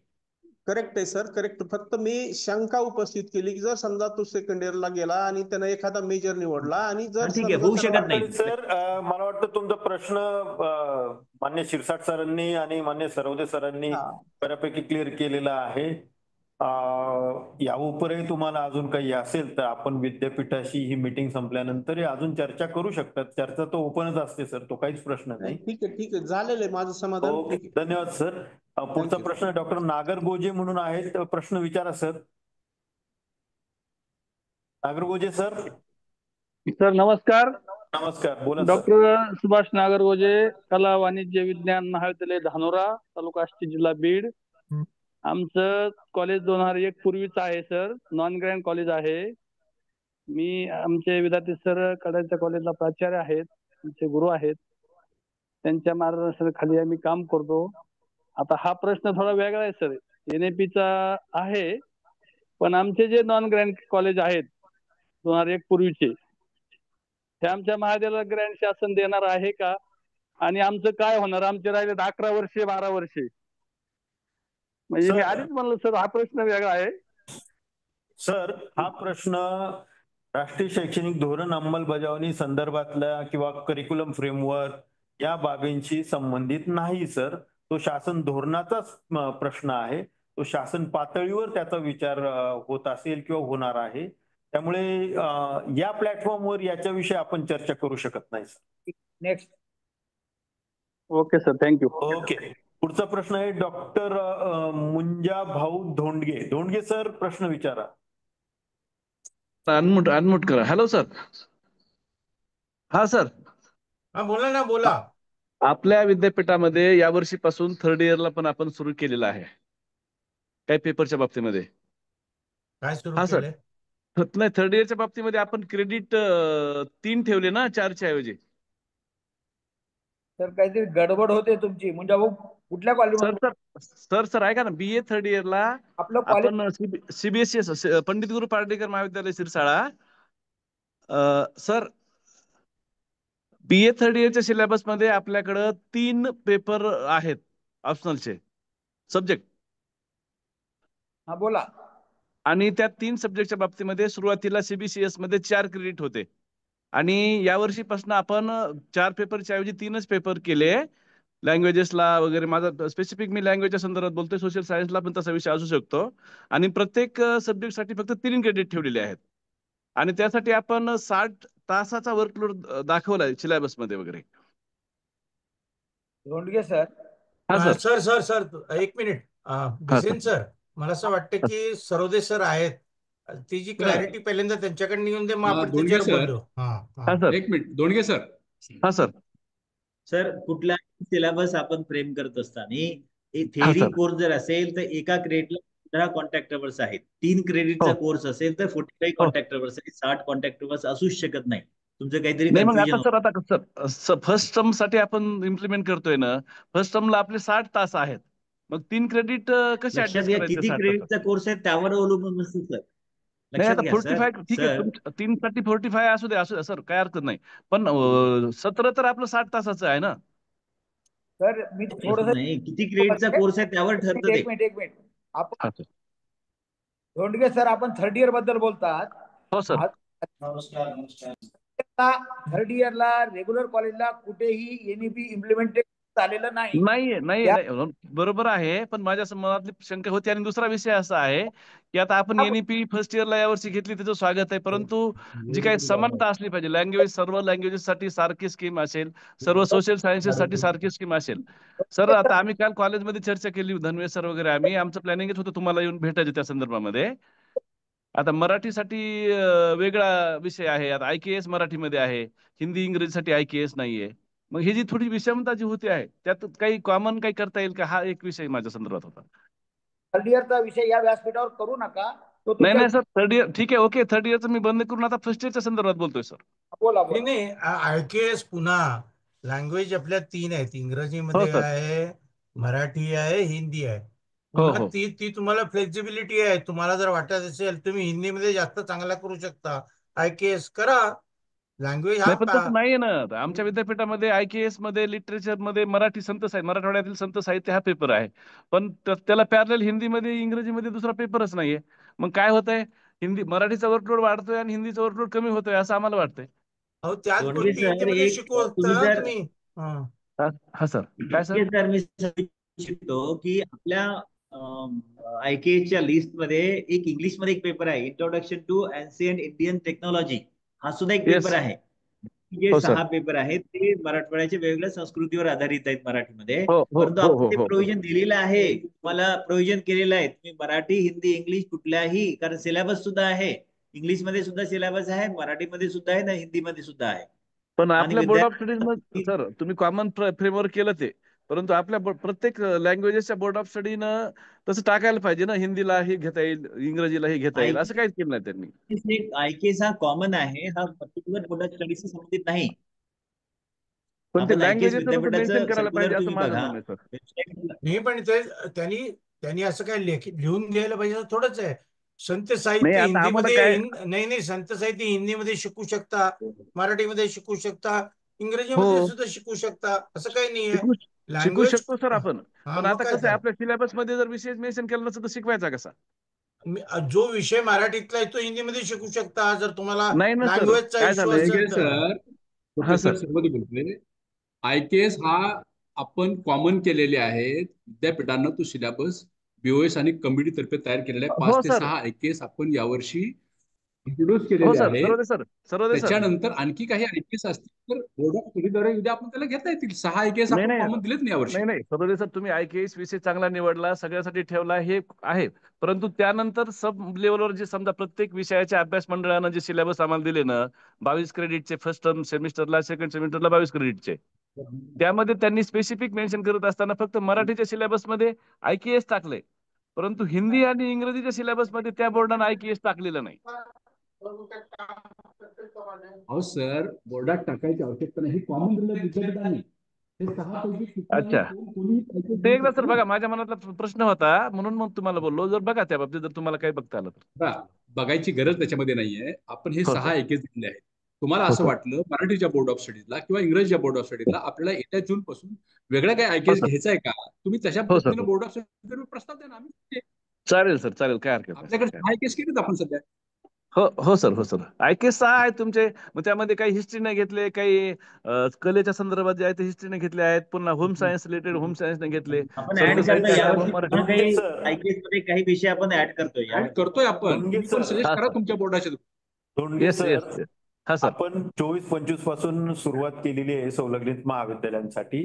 मग हो सर. ही जे काही प्रश्न असतील, काही विद्यापीठ स्तरावरचे पण आहेत. समजा हो सर. त्या ज्या हो शंका आहेत आत्ताच्या की बुवा हा आयकेएस ची कॉमन बास्केट सर हो सांगतायत हो. तसं ते कॉमन बास्केट आहे. Common basket okay. मधून तुम्हाला तो लिफ्ट अप करता येईल किंवा येस नसेल येस. तर तुम्हाला तुमच्या विद्यापीठाशी संपर्क करून हा चालेल. प्रश्न निकाली काढता येईल, जेणेकरून पुढच्या फर्स्ट इयरला जी इंट्रोड्यूस हो होईल सेकंड बॅच त्याला तो हो सर. व्यवस्थित राहील किंवा सेकंड थर्ड इयरला सुद्धा. चालेल तर सर, चालेल. काय हरकत विद्यापीठाशी संपर्क करून हा प्रश्न आपल्याला हे करता येईल सर. नाही. ओके सर, आम्ही भेटतो सर. हृदय सरांना वगैरे शिरसाट सरांना भेटतो सर. Okay, thank you sir. त्यानंतर डॉक्टर सचिन मोरे म्हणून आहेत. मोरे सर प्रश्न विचारा. More sir, doctor Sachin More. खूप प्रॉब्लेम आहे सर. सर नमस्कार. नमस्कार, बोला सर. माझा प्रश्न असा होता की विद्यार्थ्याने सर, आपलं फर्स्ट इयरला महाविद्यालयाचं नाव वगैरे सांगा सर. मी डॉक्टर सचिन मोरे, राजर्षी शाहू कला वाणिज्य विज्ञान महाविद्यालय पाथरी, तालुका फुलंब्री, जिल्हा छत्रपती संभाजीनगर. माझा विषय भूगोल आहे. माझा प्रश्न असा आहे की विद्यार्थ्याने फर्स्ट इयरला मेजर 3 घेतले, M1, M2, M3, doctor Babasaheb Ambedkar Marathwada विद्यापीठाच्या स्ट्रक्चरनुसार सिलेबसच्या. आता तो विद्यार्थी सेकंड इयरला येईल पुढच्या वर्षी. तर सेकंड इयरला आल्यानंतर त्याने या 3 मेजर मधला एक त्याने मेजर सब्जेक्ट घेतला सेकंड इयरला. मेजर कोर घेतला एक, त्याची त्याला 2 पेपर असतील. आणि जो मायनर आहे, मायनर M1 आणि M2, तर M1 या मेजर 3 मधूनच एक घेईल का मेजर 3 मधून एक मेजर कोर घेतल्यानंतर उरलेले 2 मायनर राहतील? याच्या संदर्भात थोडं कन्फ्युजन आहे. एक हो गया. हॅलो हॅलो सर, आवाज येत नाही आपला. हा बोला बोला सर. माझा प्रश्न असा आहे की विद्यार्थ्याने फर्स्ट इयरला 3 मेजर घेतले, M1, M2, M3. सेकंड इयरला आल्यानंतर तो त्या 3 पैकी एक मेजर घेणार, कोर, मेजर कोर, की ज्याचे 2 पेपर त्याला असतील. आणि मायनर M1 आणि M2, तर उरलेले 2 मायनर घेणार का एकच मायनरचे 2 पेपर राहतील? एक मायनर, एकच मायनर होणार त्यातला. जे एक जो समजा त्याने चेंज केलं, जॉग्राफीची ऐवजी त्याला वाटलं की नाही बाबा मला दुसरा घ्यायचा आहे, तर तो जो आहे तो मेजर होईल. आणि दुसरा जो सोडलेला आहे आणि सोडून जो उरलेला आहे तो उरलेला मायनर होईल. हो ना, मग उरलेले 2 आहेत ना, तर 2 मधून एकच मायनर तो घेईल का दोन्ही मायनर राहतील ते? नाही, एकच मायनर होणार, एक मेजर होणार, एक मायनर होणार. ओके, मग इथं स्ट्रक्चर मध्ये M1 आणि M2 दिलेलं आहे. मग ते एकाच मायनरचे 2 पेपर राहतील का 2-2 क्रेडिटचे? डॉक्टर मोरे. हा बोला ना सर. सर, एक तर फक्त असं आहे की 3 मेजर नाहीये ते M1, M2, M3 असं डेझिग्नेशन दिलेलं आहे. 3 विषय आहेत. सेकंड इयरला 3 पैकी एक कुठलाही मेजर त्यांनी घ्यायचा आहे. जो विषय तो मेजर डेझिग्नेट होईल. आणि 2 पैकी उरलेल्या 2 पैकी एक विषय त्याला मायनर म्हणून डेझिग्नेट करायचा आहे. आणि ते पुढे करायचं. एवढा सिंपल सोपा हिसाब आहे. काही एकाचेच 2 पेपर इथे घ्यावे लागतील. ते तुमचं स्ट्रक्चर काय तुमच्या विद्यापीठाने दिलेलं असेल त्या अनुषंगाने आम्ही फक्त पॉलिसी पुरता बोलतोय. M1, M3 मधला एक मेजर राहील सेकंड इयरला आणि उरलेल्या 2 पैकी एक मायनर राहील. तर तुमच्या स्ट्रक्चर दिलं त्या स्ट्रक्चरच्या हिशोबाने पुढे चालेल. ओके.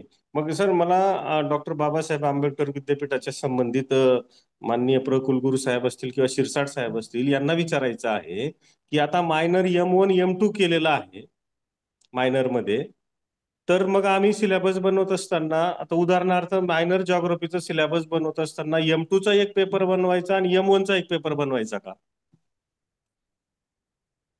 हॅलो मोरे सर, लक्षात घ्या मोरे बोला. सर लक्षात घ्या, आपण सेक्रेटरीचा सिलेबस बनवण्यासाठी दोन तीन मीटिंग्स आपण सर्व बीओए चेअरमन सोबत आणि बीओएस मेंबर सोबत सुद्धा घेतली. त्यामध्ये अतिशय स्पष्टपणे सांगितलेलं आहे की M1 M2 M3 जे आहे त्यापैकी एक कुठलाही मेजर असेल, दुसरा मायनर असेल, तिसरा विषय ऑटोमॅटिक ड्रॉप होईल. त्यामुळे स्ट्रक्चर मध्ये हे अतिशय क्लिअरली दिलेलं आहे. ओके, बरं. आणि दुसरं जे असं स्ट्रक्चर आहे त्याला फॉलो करायचंय. समजलं, लक्षात आलं ते आता. आणि दुसरं असं की व्होकेशनल स्किल कोर्स जो आहे VSC, तर नवीन जे स्ट्रक्चर दिलं आपण त्याच्यामध्ये SEC 1 थेरी, एक प्रॅक्टिकल दिलेलं आहे फर्स्ट सेमिस्टरला. हॅलो. आणि सेकंड सेमिस्टरचा VSC डायरेक्ट 2 क्रेडिटचा दिलेला आहे. तर तो एक थेरी एक प्रॅक्टिकल राहील का 2 क्रेडिटचा थेरी कोर्स राहील किंवा प्रॅक्टिकल कोर्स राहील? लक्षात घ्या, आपलं जे कॉमन स्ट्रक्चर आहे त्यामध्ये मोरे सर लक्षात, कॉमन स्ट्रक्चर मध्ये BA BCom BSc चे कॉमन स्ट्रक्चर जे दिलेलं आहे त्यामध्ये आपण BSc आणि SEC ला 2-2 क्रेडिट दिलेले आहे. परंतु तुम्ही जर फॅकल्टी वाईज जर स्ट्रक्चर बघितलं त्याला आपण स्प्लिट केलंय, एक थेरीला दिलंय आणि एक प्रॅक्टिकलला दिलंय. BSc मध्ये सुद्धा तेच केलंय आणि SEC मध्ये सुद्धा तेच केलेलं आहे. म्हणजे एक क्रेडिट कोर्स हा थेरीचा असेल, एक क्रेडिट कोर्स हा प्रॅक्टिकलचा असेल. BSc मध्ये तसंच SEC मध्ये मान्य आहे. पण सेकंड सेमिस्टरला आपलं जे स्ट्रक्चर आहे ना त्याच्यात VSC डायरेक्ट 2 क्रेडिट दिले. तुम्हाला सेकंड सांगतो, कॉमन बघू नका. तुमच्या अधिष्ठातांनी तुम्हाला सेकंड इयरचं एक वेगळं स्ट्रक्चर तुमच्या फॅकल्टीसाठी दिलेलं आहे. त्या स्ट्रक्चर मध्ये येस, त्यामध्ये हे दोन क्रेडिटला आपण स्प्लिट केलंय 1+1. हो, बरोबर.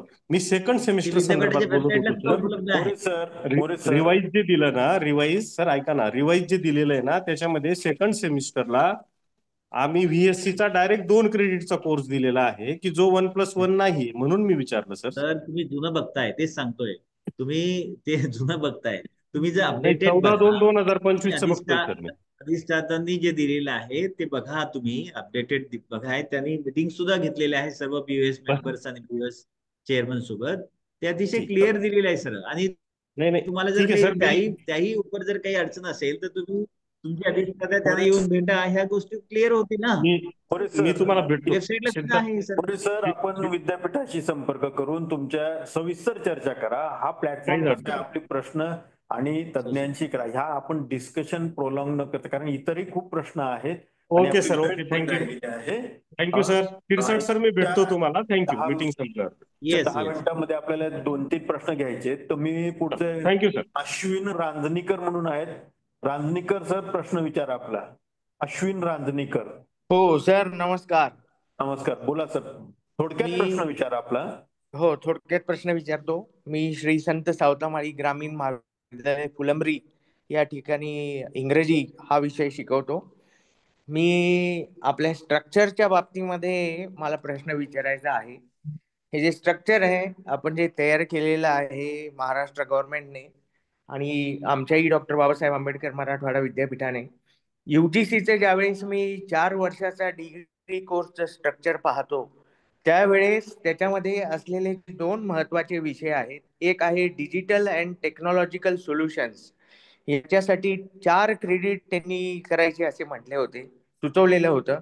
आणि दुसरा आहे मॅथमॅटिकल अँड कॉम्प्युटेशनल थिंकिंग. त्याच्यासाठी 3 क्रेडिट्स त्यांनी असाइन केलेले आहे. तर मला असं वाटतं की ह्या स्ट्रक्चरमध्ये हे 2 विषय पूर्णपणे सुटलेले आहेत. आणि हे पहिले जे 3 सेमिस्टर्स आहे या 3 सेमिस्टरला करायचं असं UGCने आपल्या सगळ्यांना सांगितलेलं होतं. परंतु हे जे 2 विषय आहेत, सगळे विषय आपल्या स्ट्रक्चरमध्ये आले. पण प्रामुख्याने जे नवीन टेक्नॉलॉजीचा विषय आहे आपल्या सगळ्या विद्यार्थ्यांना, तर हे डिजिटल अँड टेक्नॉलॉजिकल सोल्युशन्स, त्याच्यामध्ये AI, big data and emerging technologies याचा विचार व्हावा. दुसरा आहे क्वांटिटेटिव्ह अनालिसिस आणि डिसिजन मेकिंग, हा मॅथमॅटिकल आणि कॉम्प्युटेशनल थिंकिंग याच्या संदर्भातला विषय आहे. हा पहिला प्रश्न. दुसरा माझा प्रश्न आहे तो इव्हॅल्युएशन रिफॉर्म्सच्या संदर्भामध्ये आहे. आता सगळ्या ज्या परीक्षा आहेत या वर्षी आपण घेत आहोत त्याच्यामध्ये 30-20 हे पॅटर्न आहे. मध्ये सुद्धा जरा इंटरनल इव्हॅल्युएशनचा हा जो विषय आहे, शिक्षकांचं झालं, प्राध्यापकांचं झालं, तर मग हा विषय चांगल्या पद्धतीने लोकांपर्यंत जाईल. परंतु ओरिएंटेशन होणं फार महत्वाची गरज आहे. म्हणून आपण सगळ्या मान्यवरांनी जरा याच्या संदर्भामध्ये ओरिएंटेशन करावं. विद्यार्थी अनुपस्थितीचा जो प्रश्न आहे तो प्रश्न ह्या इंटरनल इव्हॅल्युएशन मध्ये सॉल्व्ह होऊ शकतो. त्याच्यामुळे प्रॅक्टिकल्स अधिकाधिक कसे होतील त्या दृष्टीने प्रयत्न करणं गरजेचं आहे. त्यामुळे या 2 प्रश्नांना जर आपण आजच्या या चर्चेमध्ये जर घेतलं तर निश्चितपणे याच्यावर आपण विचार करावा. धन्यवाद. पहिला जो तुमचा मुद्दा आहे, युजीसीनं जे काही दिलेले ते गाईडलाईन्स आहेत. युजीसीने तसेही स्ट्रक्चर 160 4 वर्षाच्या डिग्री कोर्ससाठी दिलं होतं आणि 3 वर्षाच्या डिग्री कोर्ससाठी 120 दिलं होतं. पण महाराष्ट्रामध्ये जेव्हा आपण अंमलबजावणी सुरू केली तेव्हा सुरू करण्याचा विषय आणला तर त्याआधी आपण सर्व अधिष्ठाता, प्राचार्य, नंतर त्या व्यतिरिक्त त्या विद्यापीठाचे कुलगुरू त्यांच्याबरोबर चर्चा करून त्यांची अशी अपेक्षा होती की एकदम 120 160 न करता आम्हाला फ्लेक्झिबिलिटी द्यावी. आणि ती फ्लेक्झिबिलिटी आपण प्रोव्हाइड केली 120 ते 132 आणि 160 ते 176 असं साधारणपणे स्ट्रक्चर महाराष्ट्रासाठी आपण अडॉप्ट केलं. हे व्हेरिएबल प्रत्येक विद्यापीठामध्ये असू शकतं. त्याचप्रमाणे कोर्सेस सुद्धा व्हेरिएबल असू शकतात.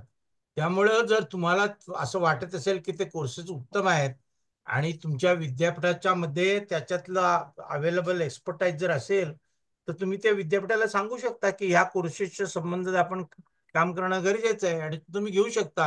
ही स्वायत्तता सर्व विद्यापीठांना दिलेली आहे.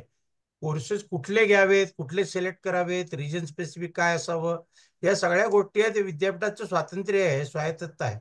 त्यामुळं त्याच्यासाठी आम्ही काही सांगू शकत नाही किंवा सुकाणू समिती म्हणून हे कोर्सेस घ्या, हे घेऊ नका असं पण सांगू शकत नाही. ज्या गोष्टी कंपल्सरी आहेत, जसं IKS ते जेनेरिक आलंच पाहिजे, त्या संबंधात या समितीने काम केलेलं आहे आणि गाईडलाईन्स देतोय आपण.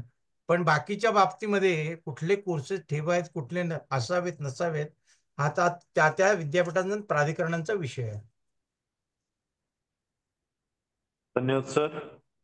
त्यानंतर भारत म्हणून आहेत. भारत आपला प्रश्न विचारा. अनम्यूट करा.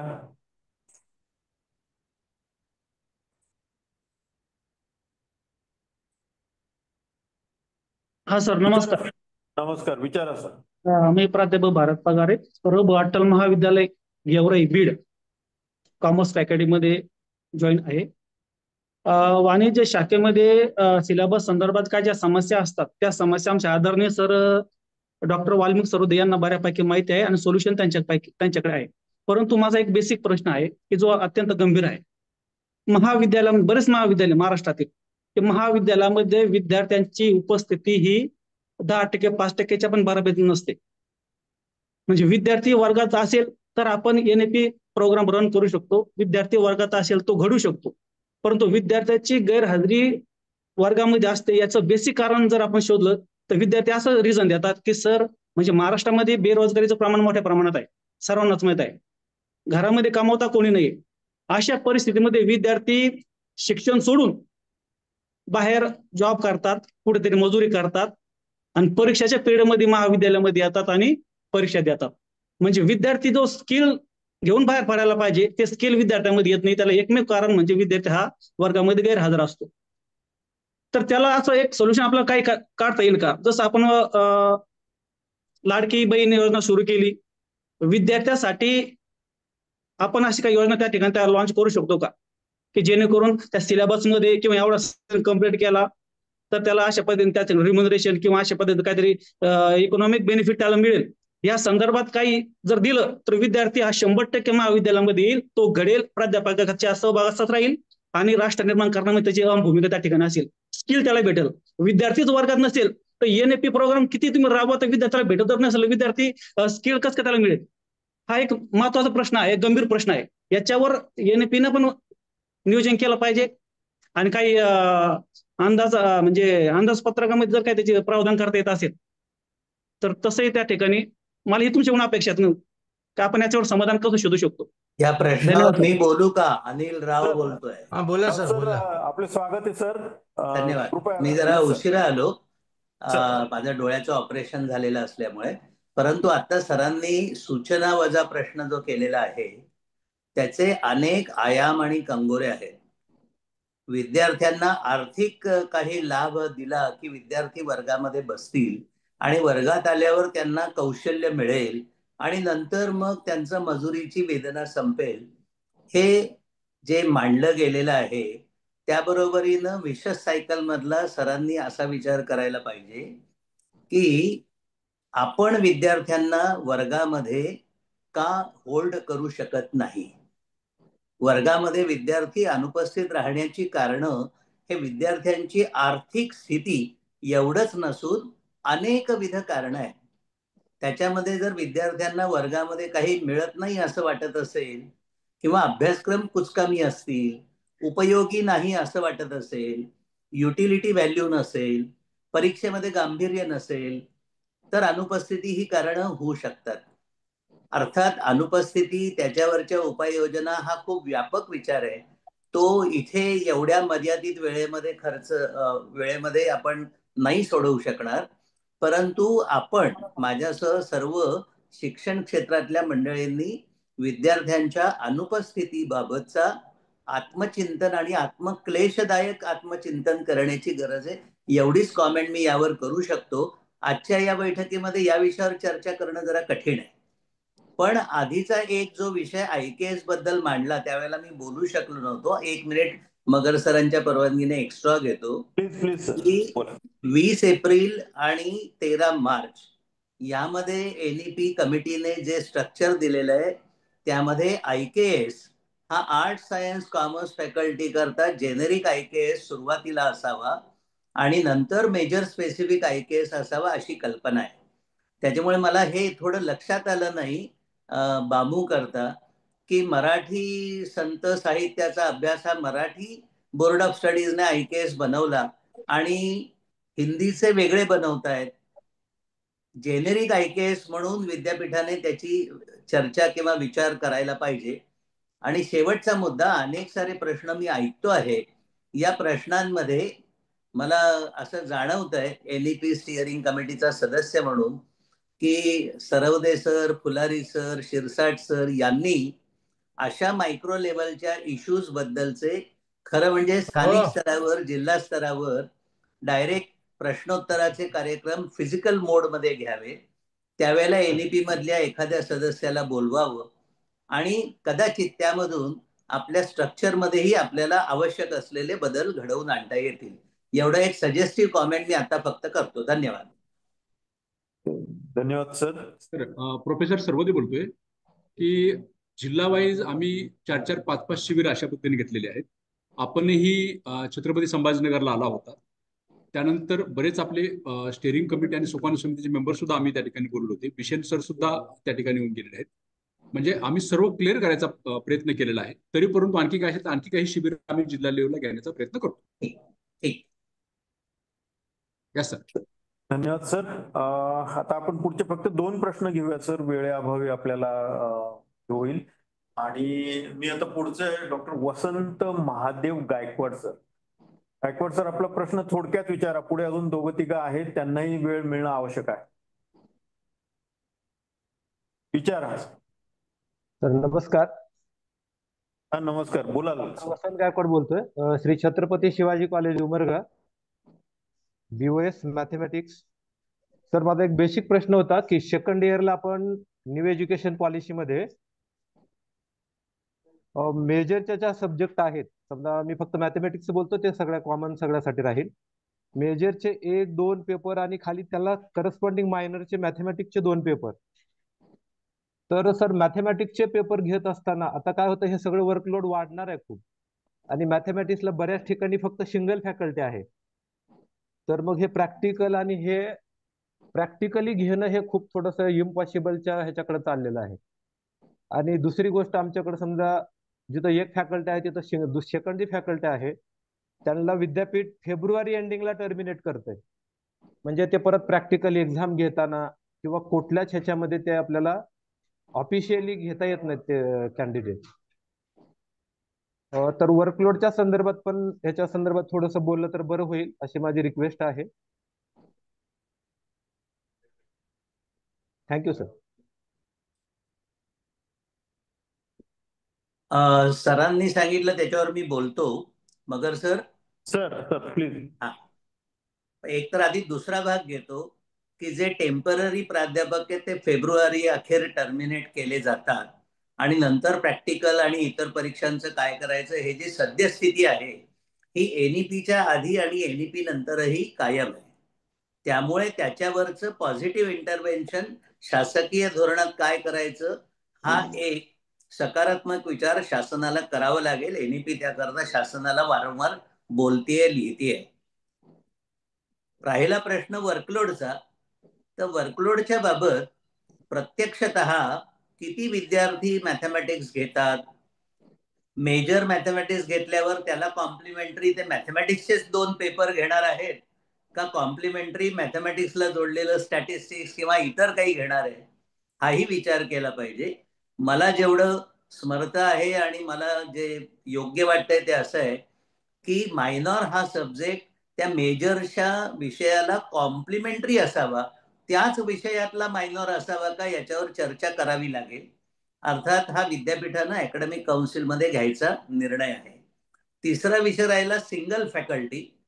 ज्या ठिकाणी सिंगल फॅकल्टी आहे, मी माझ्या अनुभवावर आधारित लॉजिकली फक्त मांडतोय की अनेक महाविद्यालयांमध्ये एकेका विषयाकरता एकच फॅकल्टी आहे. याचा अन्वयार्थ असा होतो की प्री एनईपी काळामध्ये जे चालू होतं स्ट्रक्चर त्यामध्ये तो विषय जनरल स्तरावरच फक्त चालू आहे, FY SYTY, आणि जनरल स्तरावर चालू असल्यामुळे सिंगल फॅकल्टी मिनिमम 12 लेक्चर्स वगैरे याच्यामध्ये तो बसतो. जर स्पेशल स्तरावर चालू असेल तर नॉर्मली सिंगल फॅकल्टी होत नाही, किमान 2 फॅकल्टीज होतात कुठल्याही विद्यापीठाचं स्ट्रक्चर आपण पाहिलं तर. आता तिसरा भाग असा की 2 पद मंजुरे पण एक भरलं गेलंय, तर तो विषय वेगळा आहे. मी मूळ विषयाकडे येतो की जर सिंगल फॅकल्टी आणि जनरल असेल तर साधारणतः 20 एप्रिलचा अभ्यास आपण केला तर त्यावरून आपल्याला असं लक्षात येईल की अशी अपेक्षा आहे की आहे या वर्कलोडमध्ये ते बसवायचंय आणि म्हणून ज्यांना ज्या महाविद्यालयात जनरल चालू होता त्या महाविद्यालयाने SY आणि TYला नेताना तो विषय मेजर करू नये, तो मायनॉर आणि OEG मध्ये चालवावा. मेजर केला तर तो एक्स्ट्रा वर्कलोड तयार होईल. त्याचं काय करायचं हा लोंबकाळणारा प्रश्न असला तरी अपेक्षित अध्यारूत हे होतं की जे जनरल चालत होतं त्या महाविद्यालयाने तो विषय जर मेजर केला तर अडचण तयार होऊ शकते. आणि हा धोरणाचा विषय कन्व्हेन्शन म्हणून आपण सगळीकडे सांगतो आहोत. धन्यवाद सर. पुढचा आपण सर मगर सर 1 मिनिट. मेजर मायनरच्या संदर्भामध्ये स्पष्टता आणणं गरजेचं आहे. त्यांनी जो प्रश्न विचारलाय त्या संदर्भामध्ये मी वसंत गायकवाड सरांना सांगू इच्छितोय की आपण सेकंड इयरचे जे स्ट्रक्चर दिलेलं आहे डॉक्टर बाबासाहेब आंबेडकर मराठवाडा विद्यापीठाचं जे सेकंड इयर BSc स्ट्रक्चर आहे त्यामध्ये अतिशय स्पष्टपणे सांगितलेलं आहे की मेजर जर मॅथमॅटिक्स असेल तर मायनर हा सब्जेक्ट मॅथमॅटिक्स असूच शकत नाही. त्याच फॅकल्टीचा दुसऱ्या डिसिप्लिनचा सब्जेक्ट घेणं गरजेचं आहे. याची अतिशय स्पष्टता आपल्या स्ट्रक्चरमध्ये आहे. तो स्टॅटिस्टिक म्हणजे पहिल्या वर्षी जे M1, M2, M3 असतील, उदाहरणार्थ M1 जर मॅथमॅटिक्स असेल, M2, M3 हे फिजिक्स किंवा केमिस्ट्री किंवा फिजिक्स किंवा स्टॅटिस्टिक्स जर असतील तो सेकंड इयरला तो फिजिक्स किंवा स्टॅटिस्टिक्स किंवा दुसरा जो कुठला विषय असेल तो मायनर म्हणून ते घेऊ शकतील. मॅथमॅटिक्सचा कुठलाही विषय हा मायनर असू शकत नाही.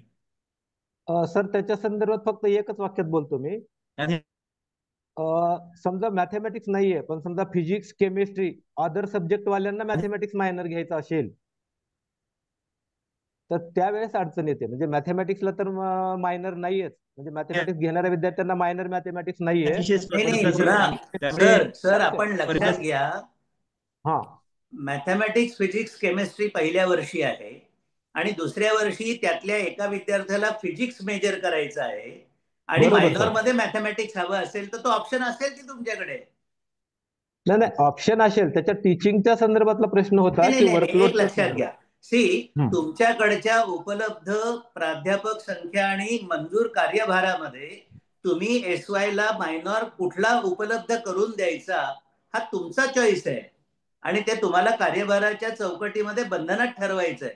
जर तुम्हाला तुमच्याकडच्या आहे या एक्झिस्टिंग पदमान्यतेनुसार सेकंड इयरला मायनॉर मेजर फिजिक्स वाल्यांना मायनॉर मॅथमॅटिक्स घेऊन वर्कलोड वाढणार असेल तर माझं मोकळं व्यावहारिक मत असं आहे की आहे या कार्यभारामध्ये तुम्हाला मॅथमॅटिक्स मायनॉर तिथे दिला आणि तोच टीवायला कंटिन्यू केला तर जास्तीचं जे वर्कलोड आहे ते वर्कलोड महाविद्यालयाला आपल्या स्तरावरच सोसावं लागेल. Okay sir, thank you sir. धन्यवाद सर. शेवटचा प्रश्न श्रीमंत तोंडे म्हणून आहेत. तोंडे सर, प्रश्न विचारा. सर नमस्कार. नमस्कार. मी डॉक्टर श्रीमंत तोंडे, केशरबाई सोनाजीराव क्षीरसागर कला वाणिज्य महाविद्यालय बीड. मी इंग्रजी विषयाचा प्राध्यापक आहे. माझं एक related to national education policy 2020 च्या रिलेटेड क्वेश्चन आहे. सर, आपण नॅशनल एज्युकेशन पॉलिसी 2020 च्या रिलेटेड 3 वर्षाचा जर कोर्स केला तर त्याला आपण डिग्री देतो. 4 वर्षाचा कोर्स केला त्याला हॉनर्स पदवी देतो. आणि विद्यार्थ्यांना ऑल स्टुडंट्स आर अननोन, विद्यार्थी अननोन आहेत त्याबद्दल. तर ऑनर्स पदवी आणि डिग्री कोर्स यामध्ये आपण जर ऑनर्स पदवी ऑप्शन आहे का त्यामध्ये? जसं कर्नाटक गव्हर्नमेंटने ऑनर्स पदवी ऑप्शन ठेवली आणि फक्त डिग्री कोर्स ठेवलाय. नंबर 1. दुसरा क्वेश्चन आहे की विद्यार्थी अननोन असल्यामुळं आपण अशा प्रकारे जसं सुकाणू समितीनं खूप चांगला NEPच्या रिलेटेड खूप चांगले डिसिजन घेतले, आम्ही ऍक्सेप्ट केलं आणि फीडबॅक पण आम्ही त्यावेळेस खूप चांगला दिला होता. आणि आमचं महाविद्यालय शहरामध्ये असल्यामुळं ठीक आहे, पण ग्रामीण भागातल्या विद्यार्थ्यांना पर्टिक्युलरली बीड डिस्ट्रिक्ट मधल्या तर विद्यार्थी अननोन आहेत आणि विद्यार्थ्यांसाठी असा ओरिएंटेशन कोर्स घेता येईल का?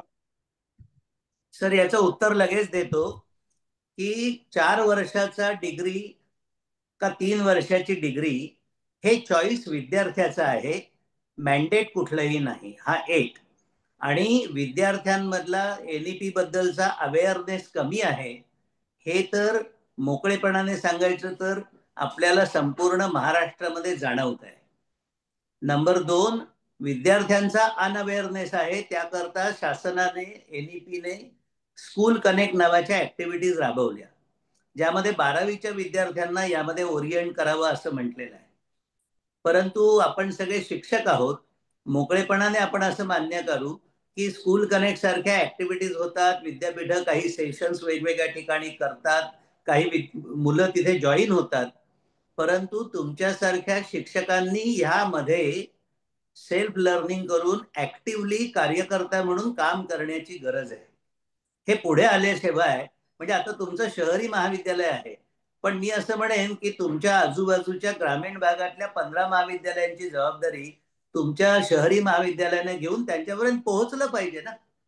आणि ते पोहोचून अवेअरनेस वाढवला तर एक जरूर आपण शिक्षकांनी लक्षात घ्यावं की मुलांना समजायला लागलं याच्यात काय चांगलं आहे, काय माझा अधिकार आहे, तर मात्र आपल्याला खूपच सजग राहून आपल्यात बदल करावे लागणार आहे.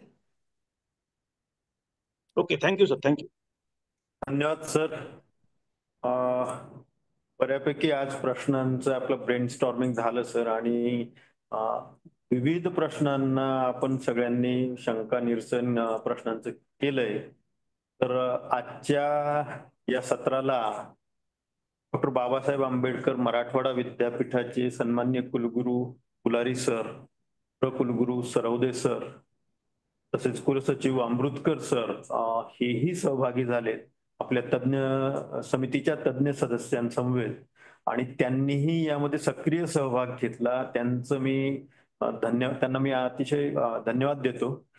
तसेच सुकाणू समितीचे सन्मान्य अध्यक्ष Karmalkar sir, Maheshwari sir, Pisen sir, Patil madam, Rao sir, Shirke sir आणि सरवदे सर स्वतःही सुकाणू समितीचे सदस्य, या सर्वांचं मी संचालनाच्या वतीने आभार मानतो. आणि त्यांनी आजच्या या सत्राला सक्रिय सहभाग घेऊन अतिशय उत्स्फूर्तपणे सर्व प्रश्नांची उत्तरं, शंका निरसन करण्याचा आपण सर्वतोपरी प्रयत्न केला आहे. काही प्रश्न जरी काही अनुत्तरित असतील तर पुढच्या सेशनमध्ये आपल्याला ते नक्कीच घेता येतील. आणि यातून आम्हालाही सुकाणू समितीच्या सर्व सदस्यांनाही आमच्या पुढच्या काही चर्चांसाठी सुद्धा हे मिळालेलं आहे, म्हणजे एक असं म्हणता येईल की एक हे डेटा सारखं मिळालेलं आहे की काही गोष्टी खाद्य मिळालंय. खाद्य मिळालेलं आहे, जेणेकरून चर्चा करून पुढे शासन स्तरावर त्याच्या संदर्भात काही निर्णय करण्यासाठी शिफारसी वगैरे करता येतील. तर मी पुन्हा आपल्या मगर सर एकच मिनिट बोलतो सर. मी एक पाऊण तास हे सगळं ऐकलेलं आहे, ऑब्झर्व केलेलं आहे. वाल्मिक सरोदे सरांनी सांगितलं ते मला मान्य आहे की बामू खूप प्रयत्न करते आहे, परंतु तरी देखील माझी एनईपीच्या वतीनं स्टिअरिंग कमिटीच्या वतीनं त्यांना विनंती आहे, तेही स्टिअरिंग कमिटी सदस्य आहे, की आपण जिल्हानिहाय तालुकानिहाय 100 प्राध्यापक मॅन्डेटरी करून दिवसभराच्या ऍक्टिव्हिटीज केल्या पाहिजे. कदाचित आता हा जो आपण स्टेट वरून कार्यक्रम केलाय तसा अशा स्वरूपाचा व्हिडिओ कॉन्फरन्सिंगचा कार्यक्रम आपण जिल्हा स्तरावर विद्यापीठ स्तरावर करावा. कारण अजून मला असं वाटतं की आपले सगळे स्ट्रक्चर्स, त्याच्यातली उद्दिष्ट वाक्यता हे सगळं अजून शिक्षकांना पाहिजे त्या प्रमाणामध्ये पोहोचलेलं नाही. पोहोचलं असेल तर उमजलेलं नाही. उमजण्याकरता जास्त प्रयत्न करायला पाहिजे, एवढं मात्र कन्क्लुजन मध्ये अधोरेखित करायला मला निश्चितपणे आग्रहपूर्वक सांगावं असं वाटेल. नक्कीच सर. आपण आम्ही पुन्हा शिबिर अरेंज करतो आणखी, आणि आम्ही त्याची काळजी घेतो. Yes sir. तर मी पुन्हा सर्वांचे आभार मानतो आणि या सेशनला बीड, जालना, छत्रपती संभाजीनगर आणि धाराशिव जिल्ह्यातून हो मी करीन ना. मला इनफॅक्ट डॉक्टर स्वतः म्हणाले होते, प्राचार्य आणि विद्यार्थी, पालक, शिक्षक सर्व जॉईन झालेत. तर या सर्वांचंही मी संचालनाच्या वतीने आभार मानतो आणि पुढच्या 15 दिवसांनी पुन्हा आपण असा एक सेशन एका वेगळ्या विद्यापीठासाठी आयोजित करणार आहोत, तेव्हा पुन्हा आपण सर्व भेटणार आहोत. तर सर्वांचे आभार, धन्यवाद, थँक्यू.